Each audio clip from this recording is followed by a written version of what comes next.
धन्यवाद हो परमेश्वर का, क्योंकि हमारा परमेश्वर महान परमेश्वर है। और प्रभु यीशु मसीह के नाम से आप सबको बरकत मिले।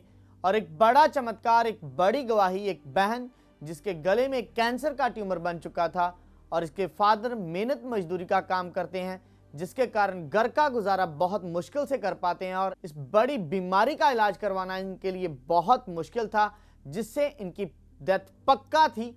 और जिसके कारण ये सिस्टर बहुत परेशान थे, क्योंकि 2 महीने तक इसने कुछ भी नहीं खाया, क्योंकि इसके गले के अंदर कुछ भी नहीं जा रहा था। और जो भी कुछ ये खाती थी उसी समय उल्टी के द्वारा बाहर आ जाता था। और ये सिस्टर को भी लगता था कि पक्का इसकी डेथ हो जाएगी, क्योंकि आप जानते हो कि अगर 2 महीने तक कोई खाना ना खाए या पानी ना पचे, और दर्द से ये सिस्टर तड़प रही थी और पैसे इनके पास थे नहीं। और फिर उसके बाद ये तांत्रिक बाबों के पास गए, लेकिन वहाँ भी क्या होना था, क्योंकि उनके पास जीवन नहीं है। और फिर उसके बाद उन्होंने अपने धर्म के मुताबिक भी कुछ ना कुछ किया, लेकिन कहीं से भी इनको कुछ नहीं मिला।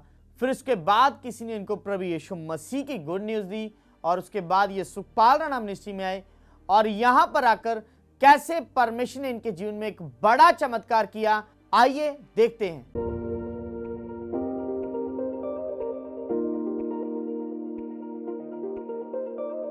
और खुदा के दास ने इस बीमारी को कमांड किया और प्रोफेसी की कि कुछ ही दिनों में ये बीमारी खत्म हो जाएगी। फिर उसके बाद ये सिस्टर के जीवन में परमेश्वर ने चमत्कार किया कि वो ट्यूमर दूसरे दिन ही बहना शुरू हो गया।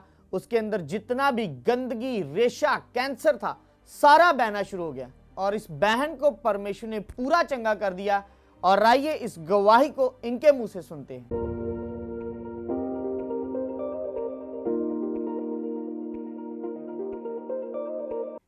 जय मसीह दी। मैं परमेश्वर का बहुत सारा धन्नवाद करदी हां और परमेश्वर दी दास सुखपाल राणा जी का बहुत सारा धन्नवाद करदी हां, जिन्हां दी प्रार्थना द्वारा मैनूं परमेश्वर ने मौत दे मूँह विच कढिया। ਅਤੇ ਮੇਰਾ ਨਾਮ ਪ੍ਰਿਆ ਹੈ ਤੇ ਮੈਂ ਸੁਲਤਾਨਵਿੰਡ ਪਿੰਡ ਦੀ ਰਹਿਣ ਵਾਲੀ ਹਾਂ ਅਤੇ ਅੱਜ ਮੈਂ ਆਪਣੇ ਜੀਵਨ ਦੀ ਬਹੁਤ ਵੱਡੀ ਗਵਾਹੀ ਦੇਣ ਜਾ ਰਹੀ ਹਾਂ। ਅੱਜ 4 ਮਹੀਨੇ ਪਹਿਲਾਂ ਮੇਰੇ ਗਲੇ ਤੇ ਟਿਊਮਰ ਹੋ ਗਿਆ ਸੀ, ਜਿਹਦੇ ਕਾਰਨ ਮੈਂ ਬਹੁਤ ਸਾਰੀ ਦਵਾਈ ਖਾਧੀ ਪਰ ਕੋਈ ਹੱਲ ਨਾ ਮਿਲਿਆ। ਰਾਤ ਨੂੰ ਮੈਂ ਸੌਂਦੀ ਵੀ ਨਹੀਂ ਸੀ ਅਤੇ ਮਤਲਬ ਕਿ ਬਹੁਤ ਦਰਦ ਹੁੰਦੀ ਸੀ। ਤੇ ਇੱਕ ਦਿਨ ਅਸੀਂ ਹਸਪੀਟਲ ਗਏ, ਡਾਕਟਰ ਨੇ ਕਿਹਾ ਕਿ ਕੈਂਸਰ ਦਾ ਟਿਊਮਰ ਆ, ਪੂਰਾ ਕਲੀਅਰ ਕਰ ਦਿੱਤਾ ਗਿਆ ਸੀ ਡਾਕਟਰ ਵੱਲੋਂ ਵੀ ਕੈਂਸਰ ਦਾ ਵਾ ਟਿਊਮਰ। ਤੇ ਨਾ ਤੇ ਮੈਂ 2 ਮਹੀਨੇ ਰੋਟੀ ਖਾਧੀ ਸੀ ਤੇ ਨਾ ਹੀ ਮੈਂ ਅੰਦਰ ਮੇਰੇ ਕੁਝ ਪਚਦਾ ਸੀ, ਉਲਟੀਆਂ ਆਉਂਦੀਆਂ ਰਹਿੰਦੀਆਂ ਸੀ ਤੇ ਮੈਨੂੰ ਕੁਝ ਵੀ ਚੰਗਾ ਨਹੀਂ ਲੱਗਦਾ। ਦਰਦ ਮੇਰੇ ਬਹੁਤ ਜ਼ਿਆਦਾ ਤੇਜ਼ ਸੀ ਕਿ ਮੈਂ ਸਹਿ ਨਹੀਂ ਸਕਦੀ, ਮੇਰੀ ਧੌਣ ਹਿੱਲ ਵੀ ਨਹੀਂ ਸਕਦੀ ਇੱਥੋਂ ਤੱਕ ਕਿ ਮੇਰੇ ਬਹੁਤ ਜ਼ਿਆਦਾ ਵੱਡਾ ਸੀ ਇਹ, ਇਹਦੇ ਕਾਰਨ ਮੈਂ ਨਾ ਉੱਠ ਕੇ ਬਹਿ ਸਕਦੀ ਸੀ ਕਿ ਦਰਦ ਬਹੁਤ ਜ਼ਿਆਦਾ ਹੁੰਦੀ ਸੀ।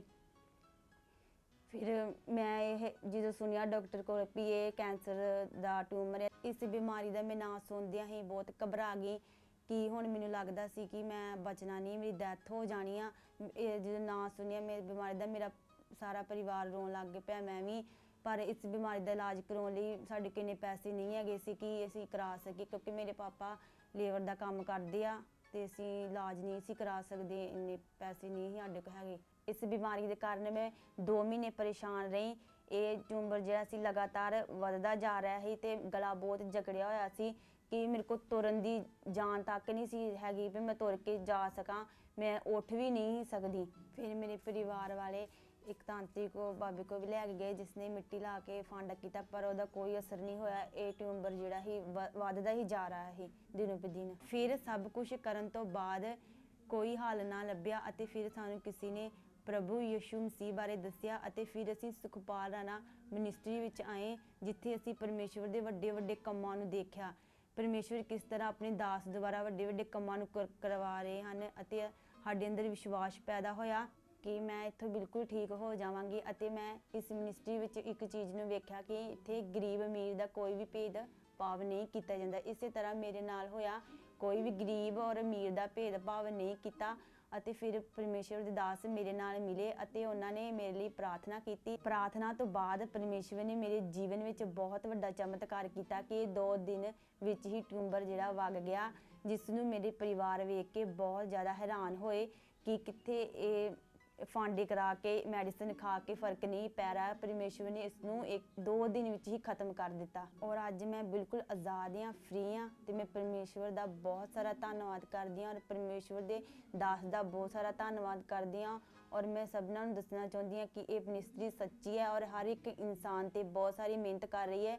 ਜੇ ਤੁਸੀਂ ਵੀ ਮੁਸ਼ਕਿਲ ਦੁੱਖ ਵਿੱਚ ਹੋ ਤੇ ਜ਼ਰੂਰ ਇੱਥੇ ਆਓ ਔਰ ਤੁਹਾਡਾ ਜੀਵਨ ਵੀ ਬਦਲ ਜਾਏਗਾ, ਜਿਸ ਤਰ੍ਹਾਂ ਪਰਮੇਸ਼ਵਰ ਨੇ ਮੇਰਾ ਜੀਵਨ ਬਦਲ ਦਿੱਤਾ ਔਰ ਮੈਨੂੰ ਆਜ਼ਾਦ ਕਰ ਦਿੱਤਾ। ਸਾਰਿਆਂ ਨੂੰ ਜੈ ਮਸੀਹ ਦੀ। ਆ ਵੇਖੋ ਮੈਂ ਬਿਲकुल ਆਜ਼ਾਦ ਹਾਂ। ਅੱਜ ਮੇਰਾ ਸਾਰਾ ट्यूमर पूरा खत्म हो चुका है ਅਤੇ मैं बिल्कुल फ्री हाँ, आजाद हाँ।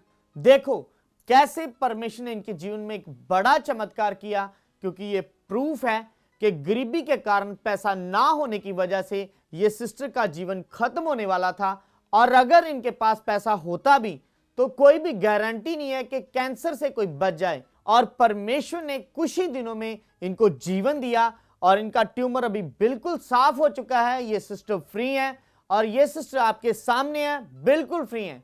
तो आप भी अगर किसी दुष्ट आत्मा के स्थाये हुए हो या जादू टूने के वशीकरण में हो या किसी भी किस्म की कोई बीमारी में या किसी भी किस्म की कोई परेशानी में हो, तो आप हमारे चर्च अमृतसर पंजाब में आ सकते हो और यहाँ पर आकर परमेश्वर आपके जीवन को निश्चय बदलेंगे और आप हमारे हेल्पलाइन नंबर पर कांटेक्ट कर सकते हो और हमारे चर्च में आ सकते हो और निश्चय परमेश्वर आपको एक बड़ी गवाही के साथ खड़ा करेंगे।